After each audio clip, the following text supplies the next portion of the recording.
Muy buenos días y bienvenidos a esta primera video tutoría, en donde vamos a comenzar a introducirnos respecto a lo que tiene que ver con nuestro proyecto formativo, mediación y arbitraje.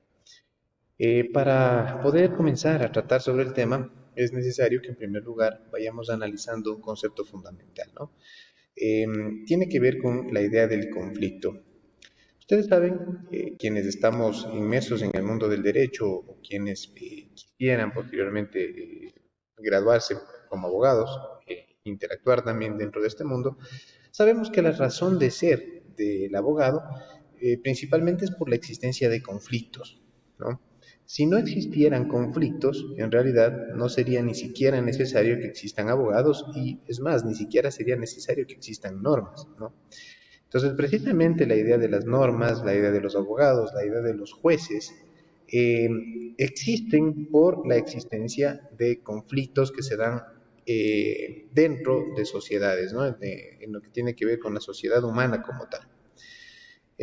¿Cómo podemos definir ahora al conflicto? Pues bueno, básicamente podemos indicar que el conflicto es una interacción de personas interdependientes que perciben objetivos incompatibles e interferencias mutuas en la consecución de esos objetivos.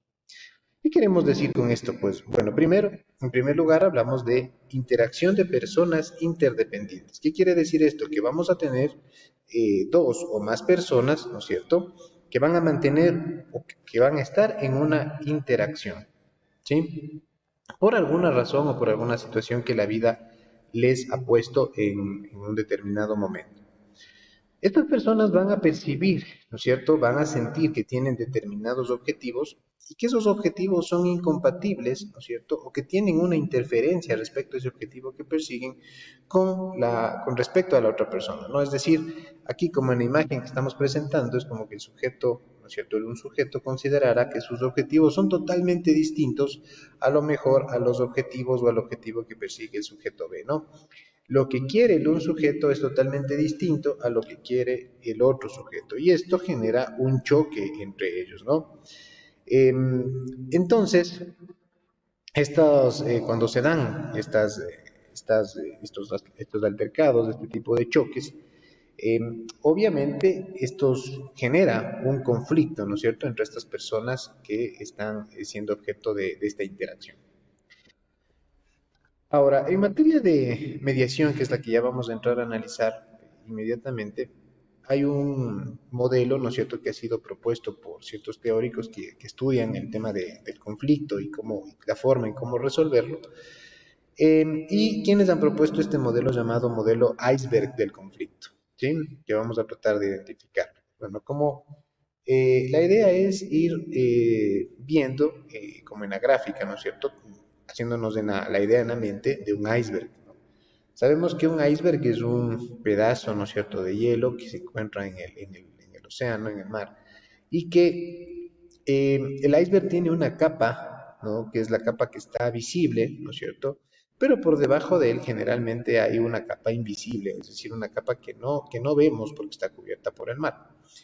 Esto tiene como propósito simplemente graficar lo que pasa con el conflicto, porque el conflicto tiene una naturaleza un poco similar. El conflicto tiene una cara visible, ¿no? Tiene una cara visible, tal como en el iceberg, tiene una cara visible a la que hemos llamado posición, ¿sí? O posiciones. Básicamente hace alusión a lo que la persona muestra, ¿sí?, en la sociedad o externamente, lo que la persona muestra externamente, sobre su deseo, sobre su voluntad, sobre su aspiración. Es decir, es como decir, yo quiero que tal persona me devuelva ese terreno porque ese terreno yo considero que me pertenece a mí. Y yo quiero que me devuelva esa propiedad. Esa es mi posición, ¿no? Esa es una posición que está adoptando una parte. Entonces, las posiciones es ese lado, ese aspecto visible, ¿no? Ese aspecto visible, es decir, eso que yo muestro, que yo estoy indicando respecto frente a terceras personas.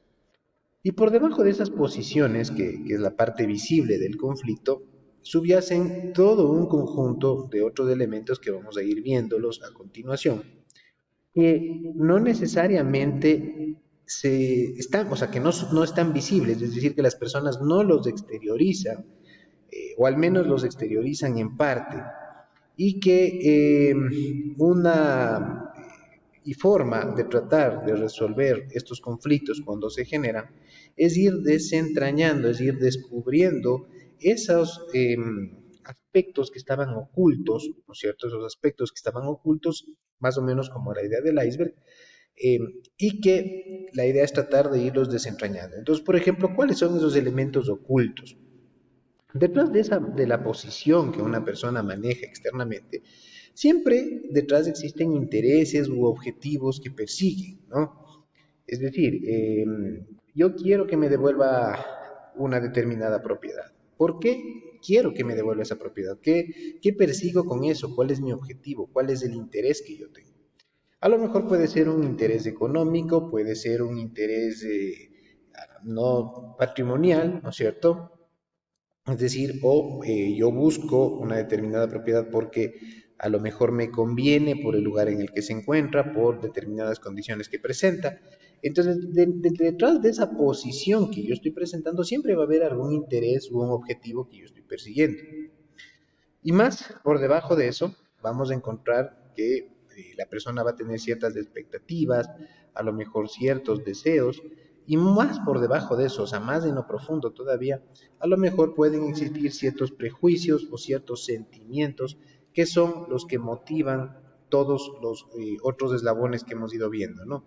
Pues a lo mejor, por ejemplo, yo quiero esa propiedad porque a lo mejor en mi interior yo siento que tengo un problema ya personal respecto a la otra persona que está indicando que quiere también ese mismo bien, porque a lo mejor, voy a ponerles un ejemplo de un proceso que se manejó hace poco, era una partición judicial, no, perdón, era una partición de un terreno, ¿no?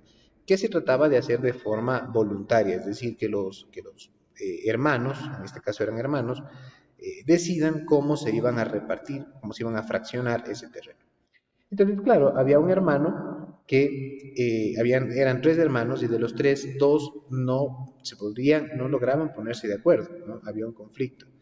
Entonces, ya a medida que fuimos avanzando, claro, la una parte decía, yo quiero este lote, y el otro hermano decía, no, yo quiero este lote de acá. Entonces, a medida que fuimos avanzando, claro, se fueron desentrañando algunos intereses, ¿no? Yo quiero este terreno porque este terreno da a la calle, ¿cierto? Entonces, obviamente ya le hace un poco que tenga más valor el terreno. Y no quiero cederle a mi hermano este terreno porque cuando fuimos pequeños, él siempre, yo, sí, un hermano sentía que los papás siempre le habían favorecido al otro hermano y por eso él no quería que se le entregue este terreno. Entonces había también un sentimiento, ¿no es cierto?, en el fondo, ¿sí? Entonces, las posiciones son ese elemento externo, esa posición es lo que yo manifiesto externamente, ¿no? Que esa posición está revestida de un interés, de un objetivo, de unas expectativas, de un deseo, y muy por debajo o más en el fondo, expresado de mejor manera, pueden existir ciertos prejuicios o ciertos sentimientos que alimentan esas posiciones. Entonces, cuando nos encontramos ante un conflicto, vamos a encontrar estos elementos, ¿no? Ahora, dicho esto, vamos con lo que nos interesa, ¿no es cierto? Si es que tenemos un conflicto, ¿cómo lo solucionamos? Porque ese es básicamente el papel de toda la función judicial y de todos quienes son parte de esta función judicial. La principal misión, ¿no es cierto?, que tienen es la de solucionar los conflictos. Para eso existimos, ¿no? Para eso existimos los abogados, para eso existen los jueces, para eso existen los árbitros, los mediadores. Para eso existe todo el aparataje de la función judicial, para buscar solucionar conflictos o también buscar prevenirlos, ¿no? Que es lo ideal. Pero en caso de darse, básicamente nosotros existimos para solucionar conflictos. Entonces, ¿cómo se solucionan los conflictos? Pues nosotros básicamente ya vamos a entrar un poquito en un tema más técnico. Tenemos dos formas a través de las cuales se solucionan, o dos grandes métodos, llamemos, de solución de conflictos o solución de controversias. Unos métodos a los cuales vamos a llamar métodos autocompositivos, ¿sí? y otros métodos a los cuales llamaremos métodos heterocompositivos. Métodos autocompositivos y métodos heterocompositivos. ¿Cuál es la diferencia? Vamos a ver. En primer lugar, en los métodos autocompositivos nos vamos a encontrar por básicamente en qué consisten. Es que son métodos en donde las partes directamente, ¿sí? Las partes directamente son quienes resuelven el conflicto por sí mismos, ¿ya? Las mismas partes que están en la controversia son quienes dan una solución a ese conflicto, ¿ya? Pudiendo existir terceras personas, ¿sí? Que estén también involucradas como para ayudar a resolver el conflicto, pero que no resuelven el conflicto, sino que ayudan a buscar una solución, pero no resuelven el conflicto. ¿Ya? Eso entonces tenemos en la primera parte en estos llamados métodos autocompositivos. Y en los segundos, en los métodos heterocompositivos, en cambio, son métodos en donde las partes definitivamente no han podido, ¿no es cierto? No han podido por ningún medio resolver un conflicto, ¿sí? Y por ello se vuelve imprescindible, necesaria la intervención de un tercero. ¿Con qué atribución? Básicamente esa tercera persona va a involucrarse para resolver el conflicto. O sea, el tercero que se involucra va a dar una solución, ¿sí? A este conflicto que se está presentando. Entonces, en los métodos autocompositivos, las mismas partes resuelven el conflicto, ¿sí? Sin necesidad de que un tercero lo haga. Y en los métodos heterocompositivos existe un tercero que interviene y que es quien al final del día resuelve el conflicto. Esta es la principal diferencia entonces entre estos dos métodos. En el próximo video tutorial vamos a analizar en qué consisten estos métodos autocompositivos y también en qué consisten estos métodos heterocompositivos, ¿sí?